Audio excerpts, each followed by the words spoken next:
Good evening and welcome to a Friday night Magpie Live. As it seems like an eternity, doesn't it? We return back to EFL action after a 2-week break and a double header on the road. Saturday, we go to Barnet. Tuesday in the rearranged game against Swindon. Two tough games. Notts have had a bit of a reputation as flat track bullies, beating teams below them in the table. But since coming back into the EFL, results against top six teams have not, let's be realistic, been great. Barnet have surprised quite a few people on a good run. They're above us at the moment. And Swindon have been one of the early pace setters alongside Gillingham, where we got beat earlier this season, also lost against Salford. What are your thoughts on that? Are we going to lay that bogey to rest and start competing and getting results against the teams in the top six? We'll find out over the next 4 days. FA Cup. We are on national television again. Personally, I think it's great. Good exposure for the club. Create a bit of a buzz. It's on a network as well on BBC Two. Brackley away, who beat Woking, so no reunion with former manager Neil Ardley. That game has now been pushed back. It stays on the Saturday, that's the good news, but moved back to 5:30. One of our flock has already said they're not going to go because it's on telly. What are your thoughts on that televised game? Revenues. I want to talk a bit about revenues as well. And for me, the real importance of football income. We hear a lot about off-field incomes, and Joe Palmer's certainly doing a very good job. A lot of people very pleased with the additional revenues that the club are bringing in through the Nest profits. I believe it's owned by the brothers. Profits from the Nest go into the club, and likewise from the paddle courts to the rear of the Cop. But for me, the real money is in football. I've done a few sums. If you go onto the FA Club or onto the FA portal, it'll give you the breakdown of all the revenues that can be earned from the FA Cup. And when you take a look at them, which we'll be talking through shortly, it's a lot of money. £50,000 just for being on television. All these figures are from the FA portal. So Notts get 50k thrown in the bin just for being on telly before you start talking about receipts and percentages of that. So 50k from that. If you lose, let's not count our chickens, you get 16 or 17,000 pounds. If you win, you get £47,500. So that's 100 grand bottom line for Notts straight away by winning that game. That's actually kind of, you'd also then need to add on, you go into round two and you stick another, you get, let's say we got knocked out. So you stick £21,000 onto the 97. So effectively, by beating Brackley, or for that matter, if Brackley, because as I said, let us not be big time Charlies here. You win that first round game, you are guaranteed £108,000. Not all profit, there's players' bonuses and those sorts of things to count in as well. But it's 100k on your bottom line, right, by beating Brackley or Brackley beating Notts. That's a lot of money. It's a lot of money when we talk about sustainability. And here's a figure for you, using kind of the same metrics as before. So you're already over 100k. Winning in the second round gets you 97 grand. So basically, you are pulling in £200,000 if you win in round two as well. So getting to round three for Notts before any gate receipts, before any splits of hospitality or anything like that is 200 grand. Some big figures. And I think kind of the caveat to all of that, no professional football club ever plays not to win a game. But do we think, treated the FA Cup with the respect that it deserves in previous seasons gone by. We have a quite appalling record in the FA Cup, if I'm honest with you. And clearly the manner of the exit at Peterborough last year rubbed salt into a lot of wounds with the 4 substitutions when we were losing to protect players from a league game 4 days later, which we lost at Walsall. Your thoughts and views? Should we be taking the FA Cup more seriously? I certainly think that we will be under Martin Patterson, very committed, and I'm pretty sure that will be a full strength team going to Brackley. What else? Lewis McCari. I get 1 or 2 things right every now and again. I was always advised or of an opinion, call it what you will, that Lewis's transgression in the betting markets was at the more minor or the less serious, let's put it like that, end of the scale. That's how the FA have viewed it. It's a suspended sentence. What that means is Lewis carries on playing for Notts County, and as long as he doesn't blot his copybook over the next year or so, and I'm sure he won't, then he carries on playing. There is no suspension at all. It's a suspended sentence. So that means unless he commits a further transgression, there is no suspension. So that's good news. Your thoughts and views on all of those topics and talking points this evening on the Magpie Friday night live show, powered by JH Accountants and the Big Shed at the Trent Navigation. Let's get a few thoughts on the message boards for us.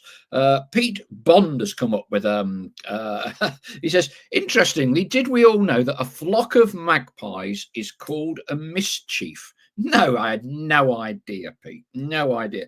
David Dawes, just back from a few days golfing in Devon, hoping for 3 points tomorrow. Hope you played well, David. I don't know what course you were at, whether you're a pretty mean golfer or not, but hope you enjoyed it. Royston, evening flock. What a few days it's going to be. Let's hope we can put on a show. Bud Chatwin, evening all. Good to see the FA Cup tie being televised.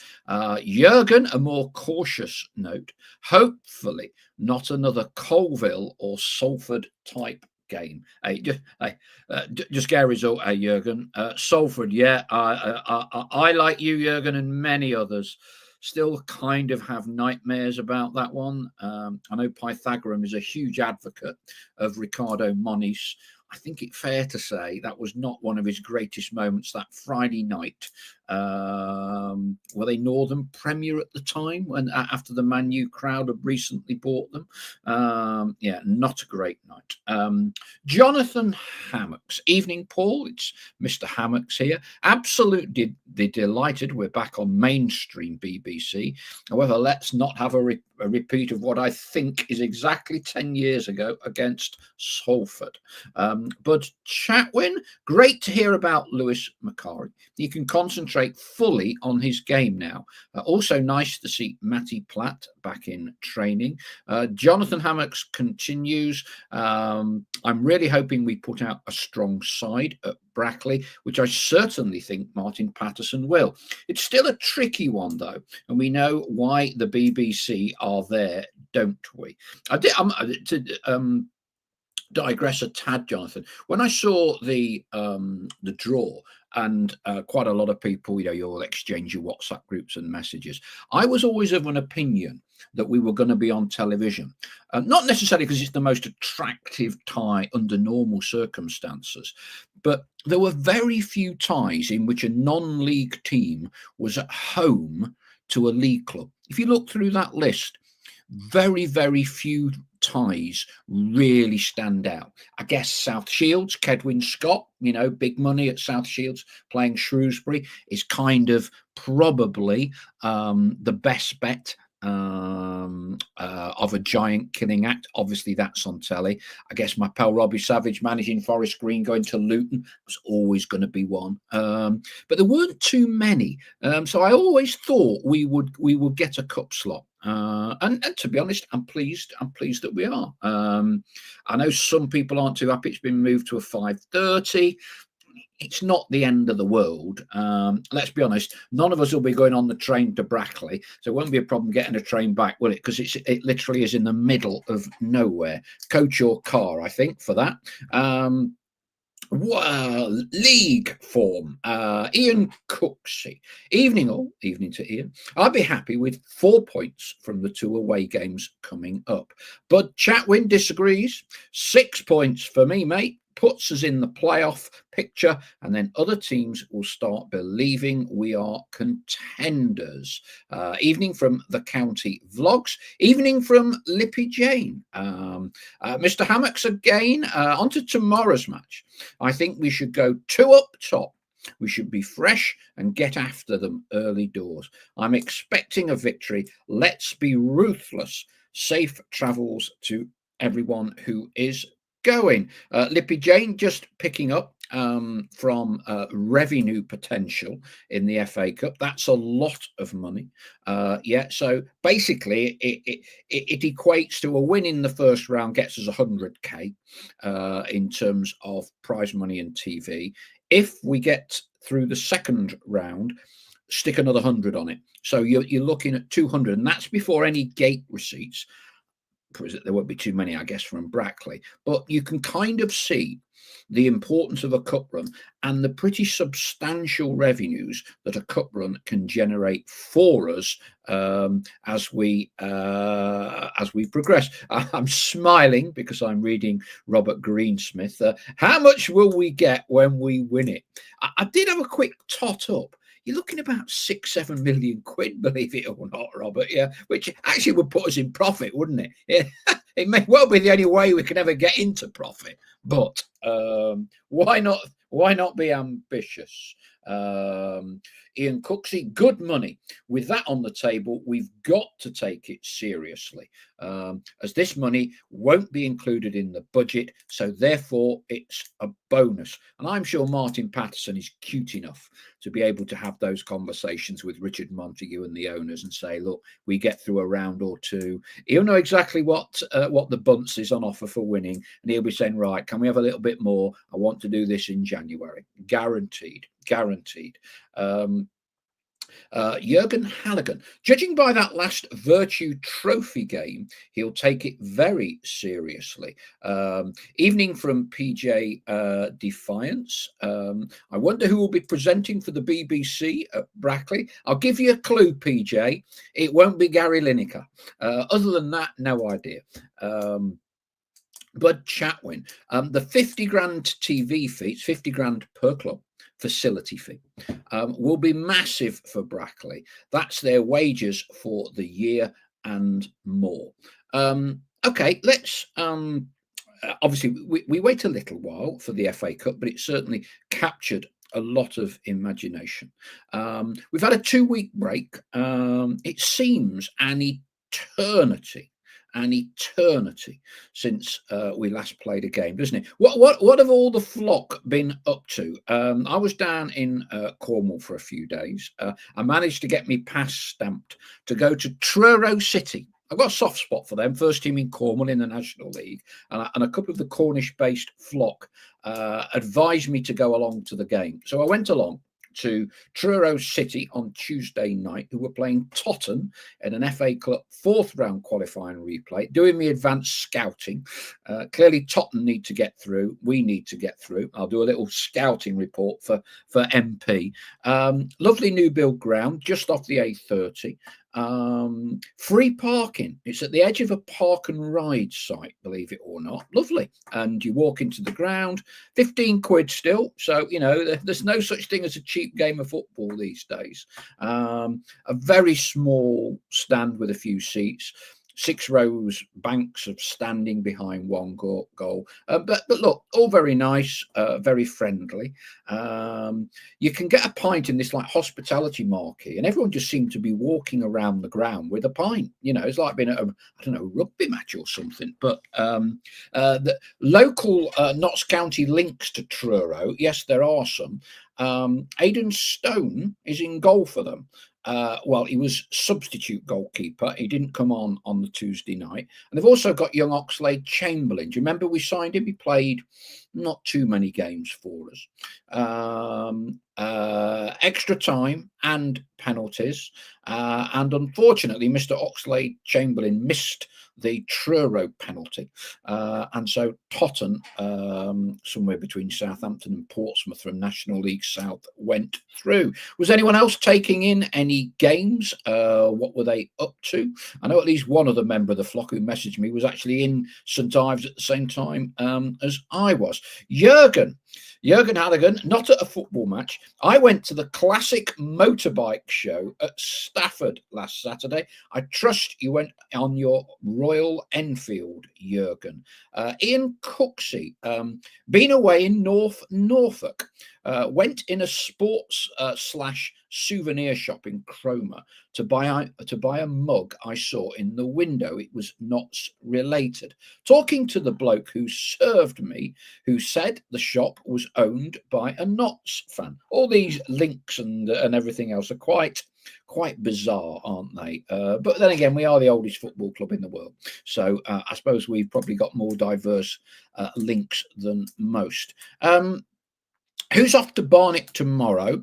There's some, I think the club have advised, those of you who have gone to Cannons Park tube station in the past and parked there, that's what I'd normally do. That entrance through the park to the ground is shut off, I believe. So therefore, you've got to go to the one further south. So if you normally do a tube, do one earlier. And if you're parking or coming up, you need to go further south to park up, because you cannot use the north entrance to the Hive.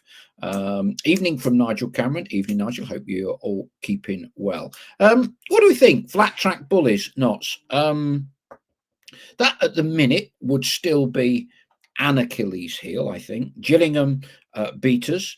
I'm sure, we would argue they weren't great. They'll argue neither were we. They kept a clean sheet and won.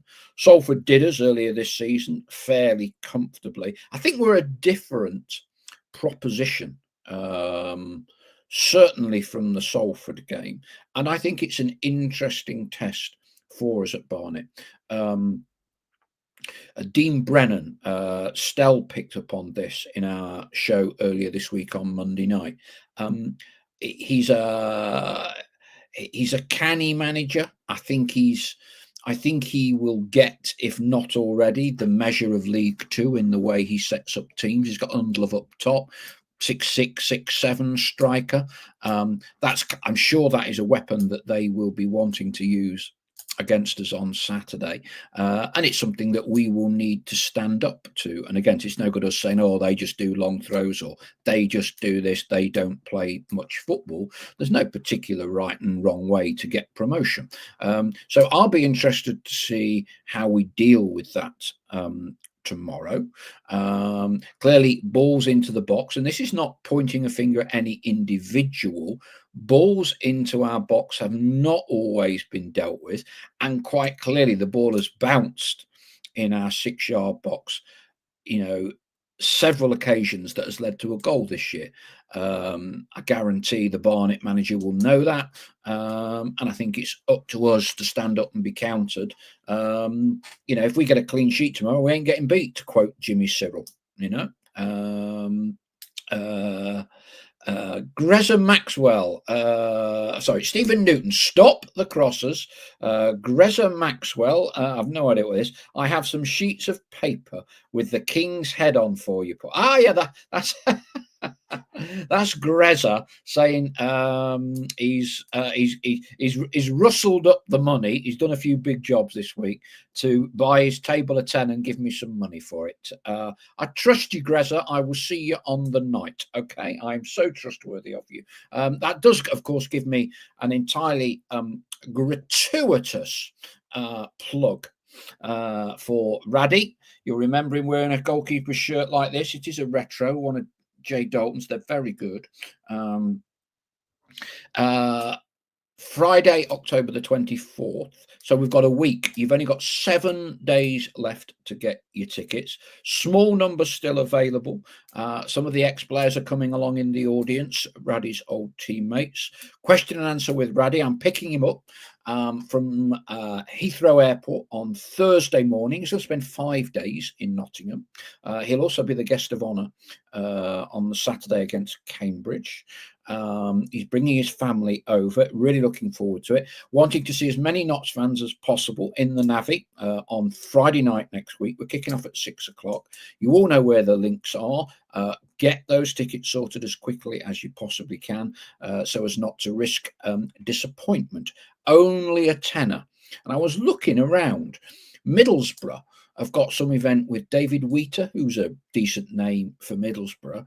Their tickets, 31 quid for what is basically a Q&A. Ours are a tenner, right? You don't have to pay extra for a photo with Raddy or get a signature with Raddy. He'll be there. He'll sign everything you want to. Tenner, absolute steal. You know, we're a working class club. It's a working class podcast.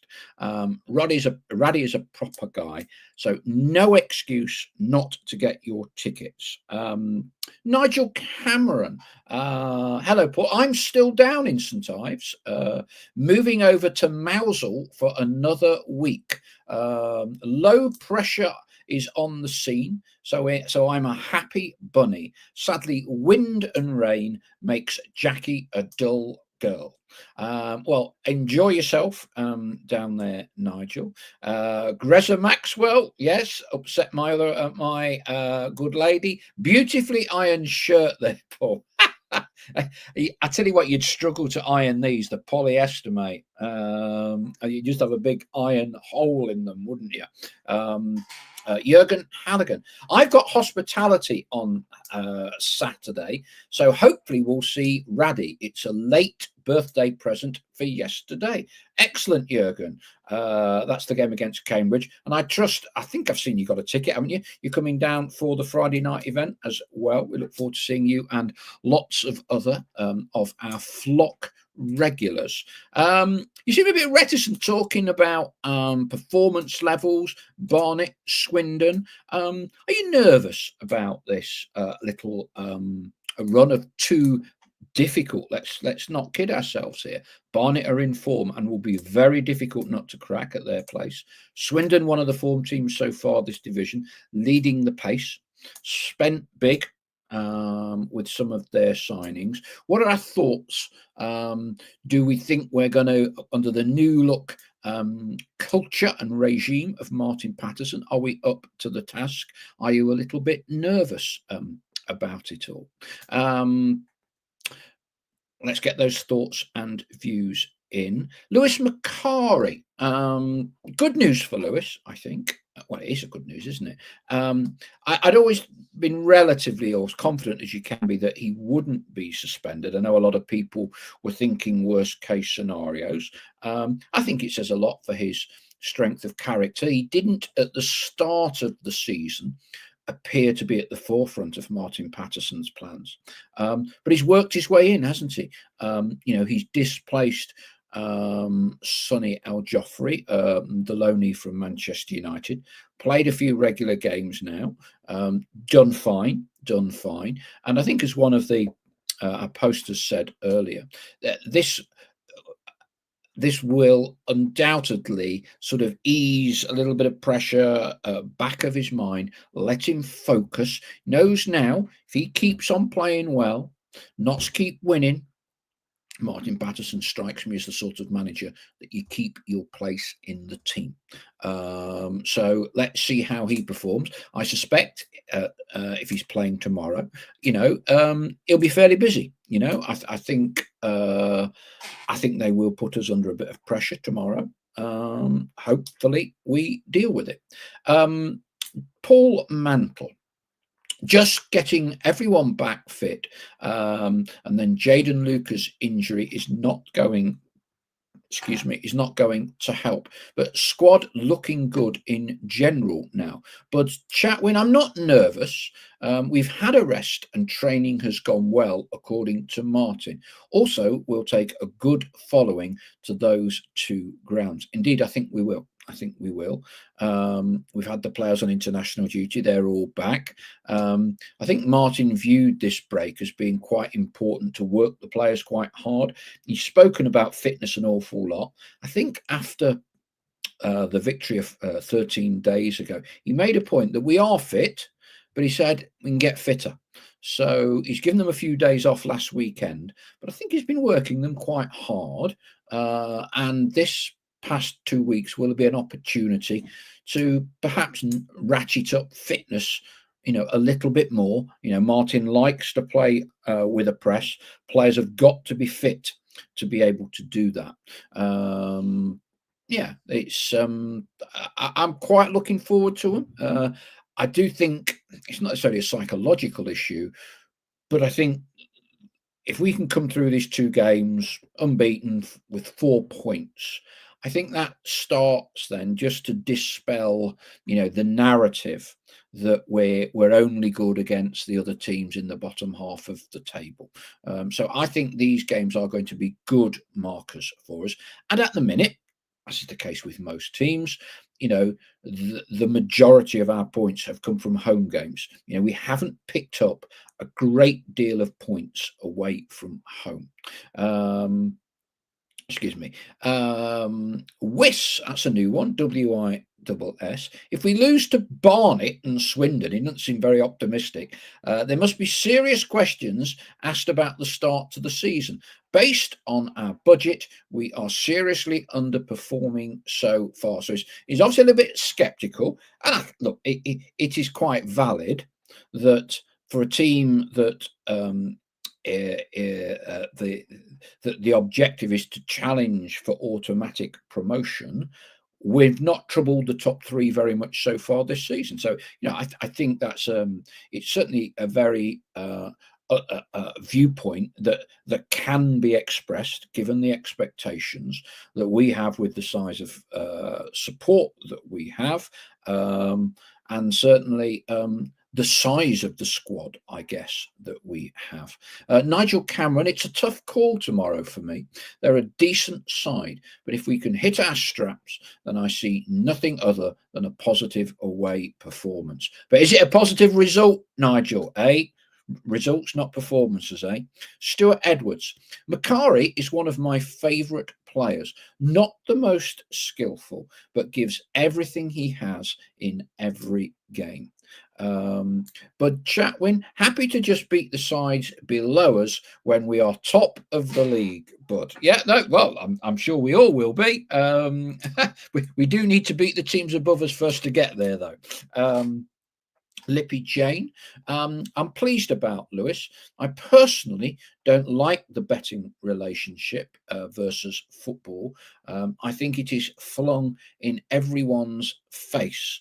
Yeah, and I think that, again, is a very understandable view, Lippy Jane. I guess the challenge is that there is very much a symbiotic relationship between football and betting.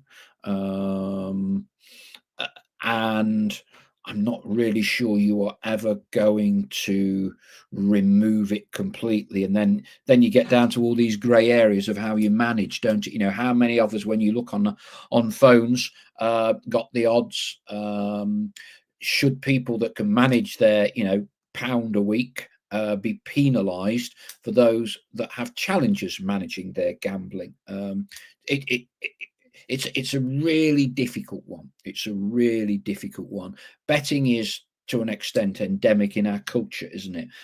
And betting largely is based around football and professional sport in this country, and obviously horse racing. Good evening, all, says James Knight.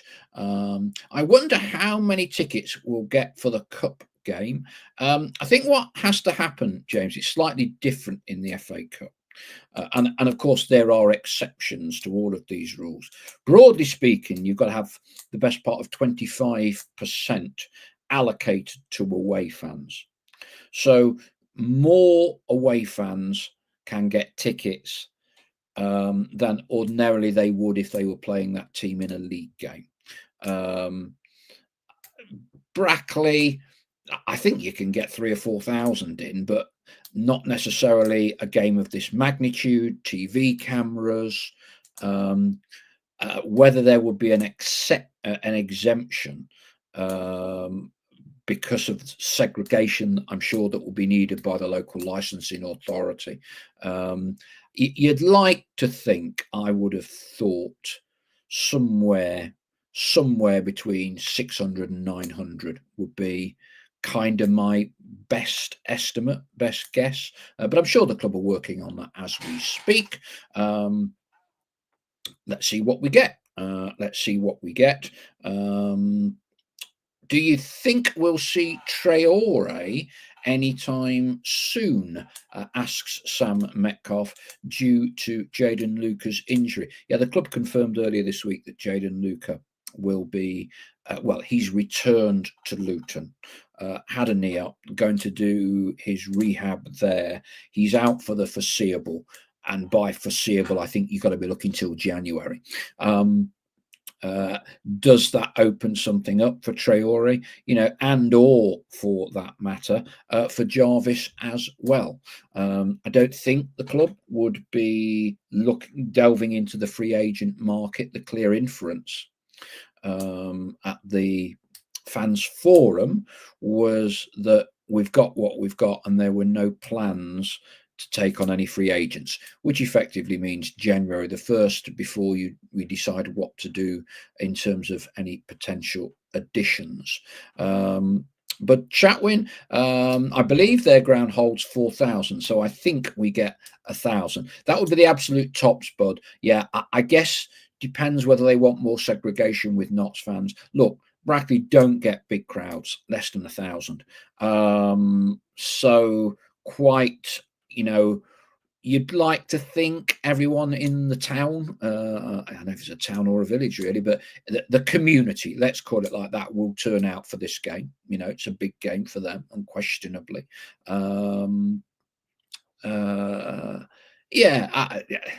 I mean, it is good. I think that there is a lot of a mood of eager anticipation among Notts fans, and of course, it's a new ground for us, isn't it? I think it's the only new ground I can do this year, and I think it's the same for quite a lot of other fans. So that will obviously put a premium on getting the away tickets as well. And when we talk about a symbiotic relationship between betting and football, of course, one of those ironies is that Stoke are owned by the Coates family. That family money is in the Bet365, and that, of course, was where Lewis had a professional contract at the time that these betting gambling offences were committed. Jurgen thinks it's only 15%. It varies there are exemptions. It's meant to be 25, as I understand it, Jurgen. Clubs can apply for exemptions. Terry Taylor. Evening, Terry. If we keep the aggression that we have been showing, we will surprise both Barnet and Swindon. That's the sort of fighting talk that we want, Terry. John W. I'm old enough. I can remember him as well. I'm old enough to remember Stanley Bowles, Queen's Park Rangers, had a stint at Forest. I remember Stan Bowles being in the bookies 30 minutes before kickoff. Another footballer who I knew during my time at Leicester, who, shall we say, liked to bet, and he's mentioned this quite candidly in his biography. You'll know him, Steve Claridge. Steve was another one that liked to bet, and not too many things got in the way of his bets and football, even on a match day. But Chatwin, this is why I like the research from the flock. Population of Brackley in the 2021 census was 16,195.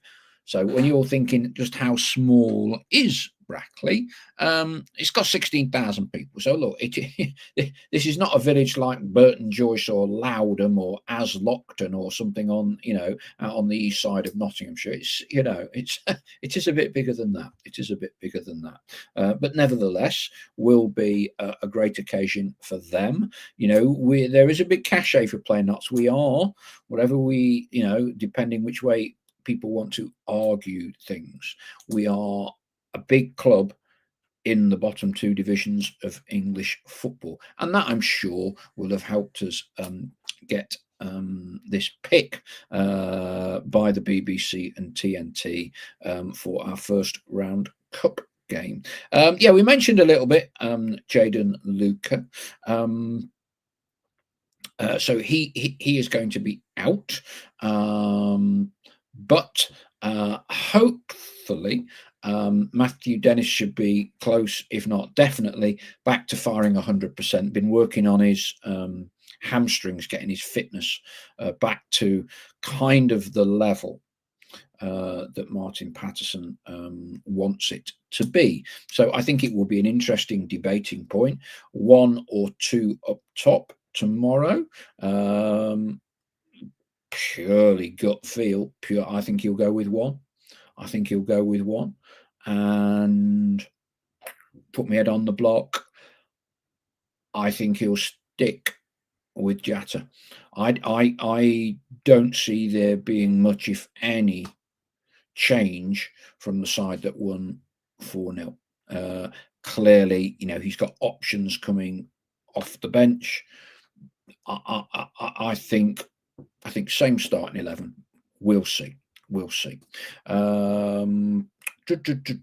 else?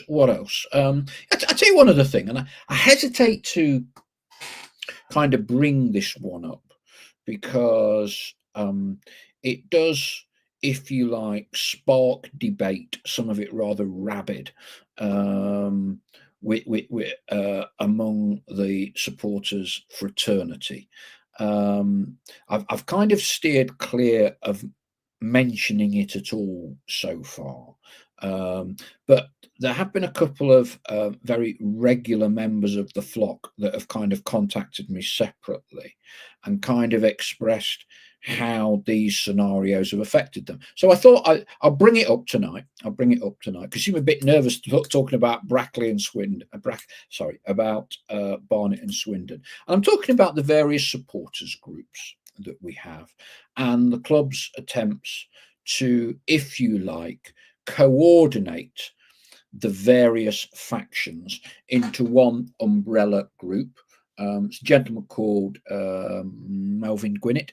He actually came up to see me at a game a few weeks ago before the appointment and had a nice chat with him. And he explained that he was kind of going to be, the chair, the coordinator on behalf of the club to coordinate Notts' various supporter groups. So Notts County Supporters Club, disabled supporters who do an excellent job for their members, LGBT pies, again, do an excellent job, met several members of that group as well, Lifeline, and as it then was a few weeks ago, Notts County Supporters Association, formerly the official Notts County Supporters Association. That organisation has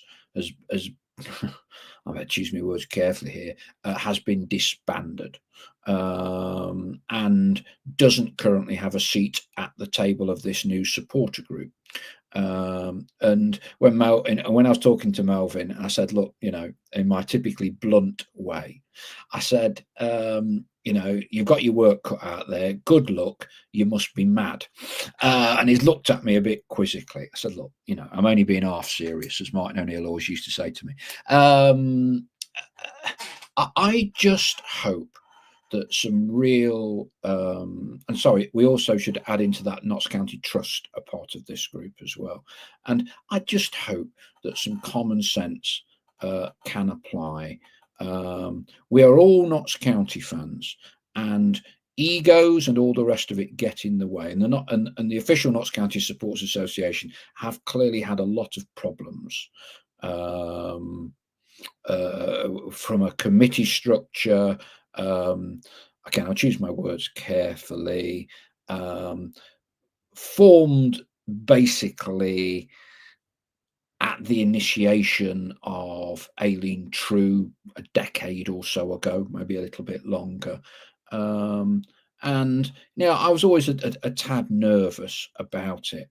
And the reason I bring this up now is that two members of the flock both contacted me separately, and we were chatting, and I said, "Oh, are you at the game?" "No, I've not been this season." They thought, "No, not been for a few games. Lost the buzz for it." Why?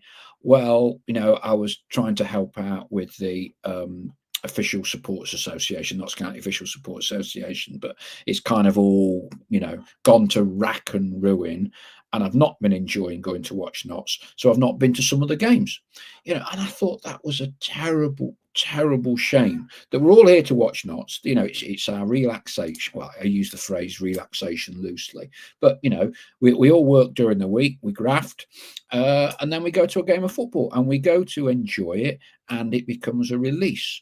But unfortunately, in the case of these two people, they'd stopped coming to games for a while because of all the shenanigans that had gone on within the Notts County Official Supporters Association.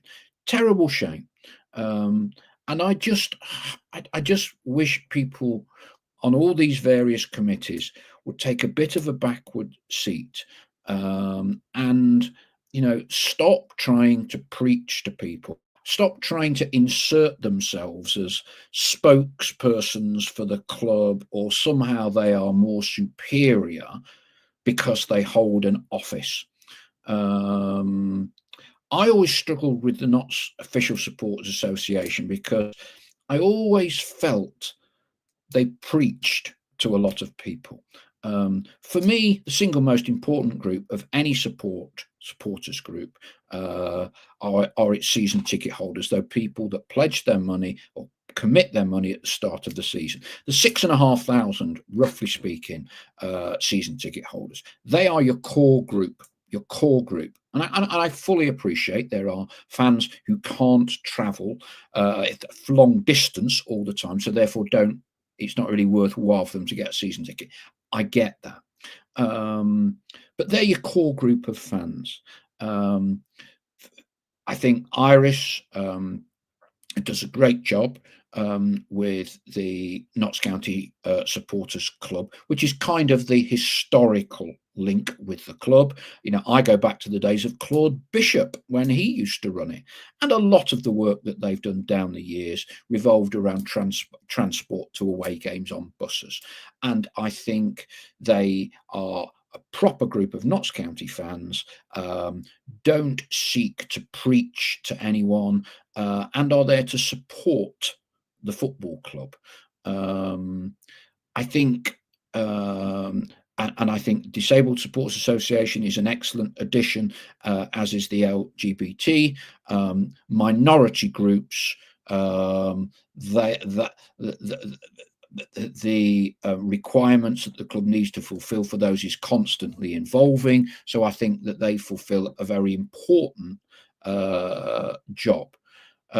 Where I start to struggle with some of these supporters groups, and this would particularly apply to the Official Supporters Association, or whatever they are, and the Notts County Trust movement. I'm staggered they've somehow reappeared on the scene. I'd love to know, does anyone know how many members does the Notts County Trust have? I can't believe it's more than 30. And I think that that's not a representative voice, of Notts fans. And what I don't want, and I said this to Melvin, we don't want groups self-fulfilling their own rules and trying to say to consult with fans, the Supporters Association are going to do this, or the Notts County Trust are going to do a survey. as a fan, we don't need that. We don't need that. People are just inserting themselves into an equation for their own, for my view, delusional senses of self-importance. The trust, when it first started out, was a really, really important movement. And although it was Hayden Green, who the trust later went on to treat disgracefully, though it was an important it was vitally important because they coordinated fans' fundraising efforts and ultimately demonstrated to Hayden Green that the club was worth saving. That's kind of how Steve Thompson explained it to me. And that original group of fans, Steve Thompson, Richard Stanton, supplier of dodgy sticks, only joking, John Thornhill, Cheryl Thornhill, there were others, I'm sorry if I've not mentioned them all, did a brilliant job mobilising the fan base and playing a vitally important role in saving the club. That was kind of 1.0.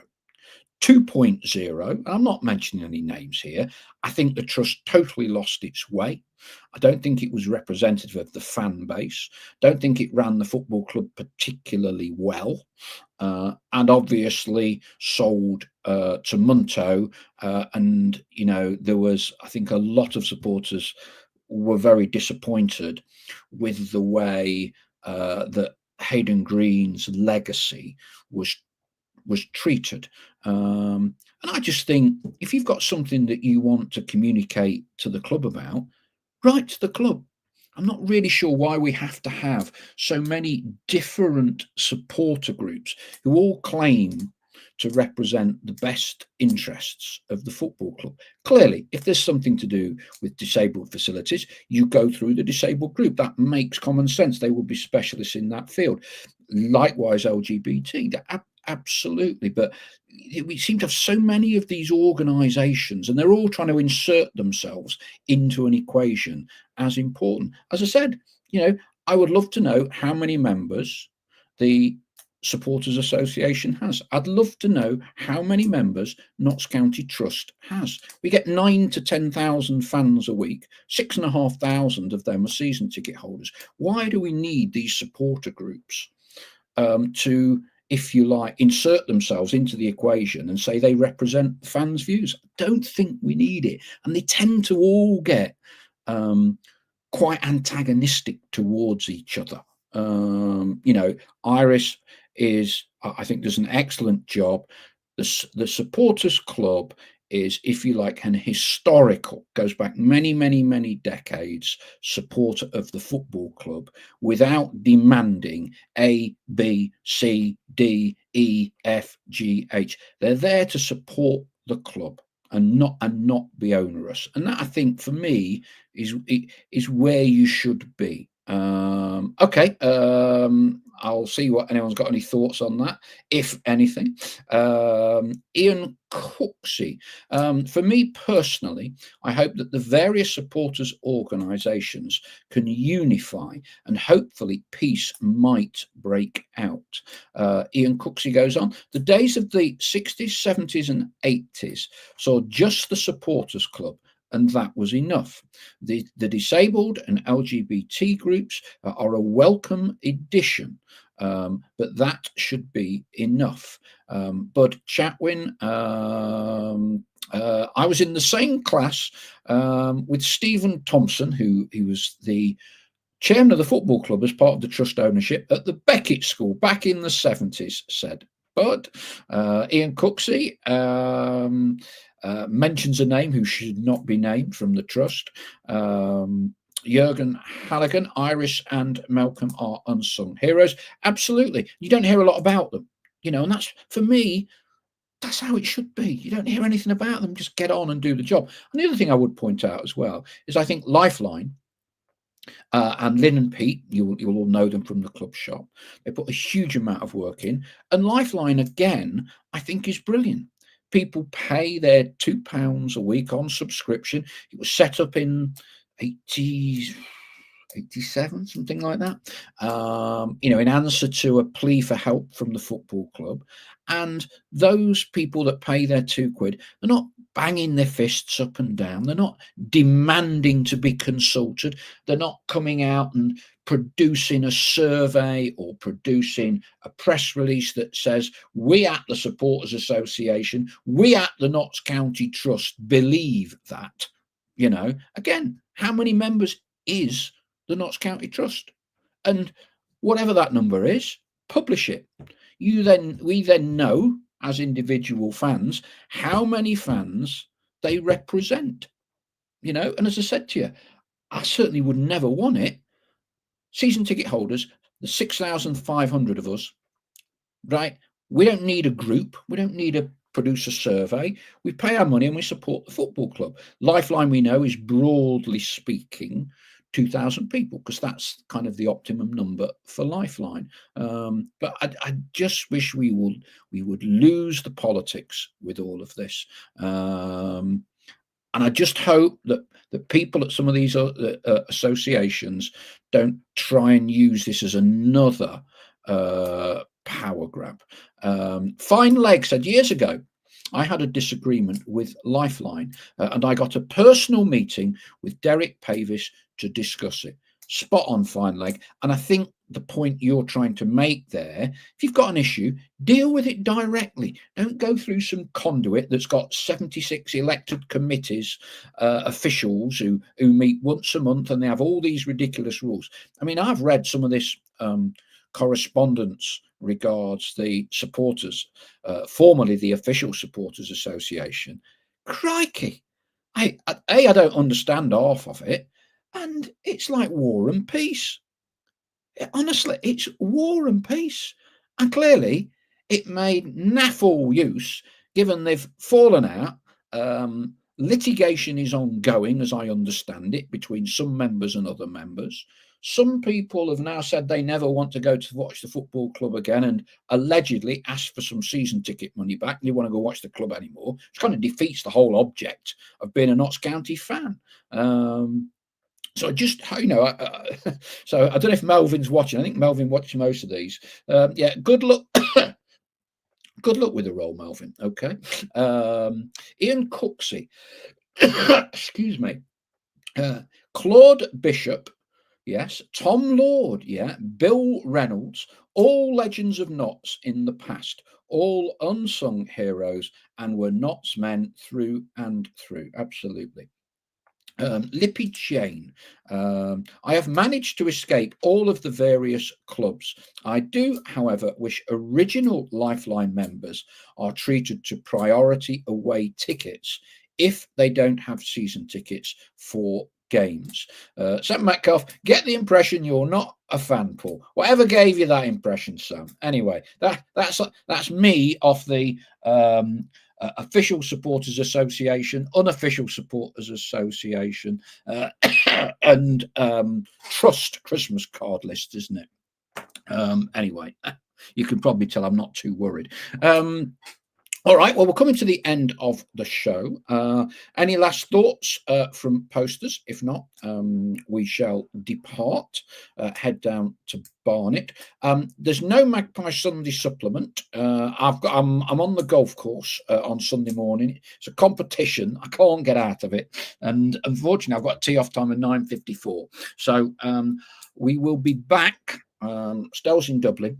We will be back on Monday evening to review Barnet. Hopefully, we've got a few points in the bin before we head down to Swindon on Tuesday. Hopefully, we can get a few more points. I love this story. Yeah, Ian Cooksey. Tom Lord. Yes, I'd heard this story. This is County the Cat. Tom Lord. So he was basically a senior figure within the Notts County Supporters Club. And they used to have a kiosk outside the ground. And it was adopted by a cat that they called County the Cat. So the cat kind of lived in and around the kiosk, sometimes in the ground. So Ian recites the story. Tom Lord, who's one of the main luminaries, he didn't drive.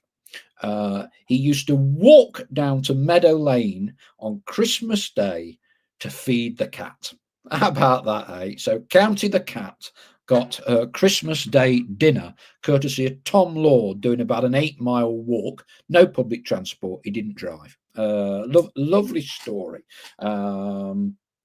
He lived on Castle Boulevard, so maybe not too far, but I don't think he was necessarily that young in them days, so it's probably a fair old trek. Gresham Maxwell, read Paul's book, Sam. It's in black and white. My thoughts and views on supporters groups. There you go, Paul. I've plugged your book. Can I have some royalties on future sales? You can have all the royalties you want on future sales. It won't. It won't amount to a lot. Ian Cooksey, the cat was black and white. Obviously, Ian, it couldn't be anything else. It couldn't have been a red or a ginger one, could it? But yeah, I do remember that. I do. Excuse me. And he goes on. I don't know whether Ian needs to produce a book on Notts County Club cats. Who goes on? The original cat was called Kelly, but she got run over on Meadow Lane. And so we had County the Cat Mark II. There you go. Ian Cooksey, coming soon, the history of County the Cats. All right, that'll do for this evening. Thank you one and all for listening and for watching. Don't forget, get those Rady Avramovich tickets. This will be one of the shirts we'll be auctioning, raffling on the night that Rady will sign. A little bit of... sorry, I'm just being distracted by more messagings on the cats. Bud Chatwin has got a black and white cat called Magpie, nothing if not original. There endeth the lesson on felines. Anyway, let's hope a black cat brings us luck tomorrow at Barnet at the Hive. As I say, I'll be back on Monday. Look forward to seeing you all then, Monday evening. There's a great chance we're going to win because Stal is away on another Jollies, a weekend away in Dublin. So that's about the best recommendation, chance, lucky charm that we can have. Stel will not be at the game. Thank you as always. Look forward to catching up with you soon. Safe travels to Barnet. Speak to you all on Monday. Cheers for now. Bye-bye.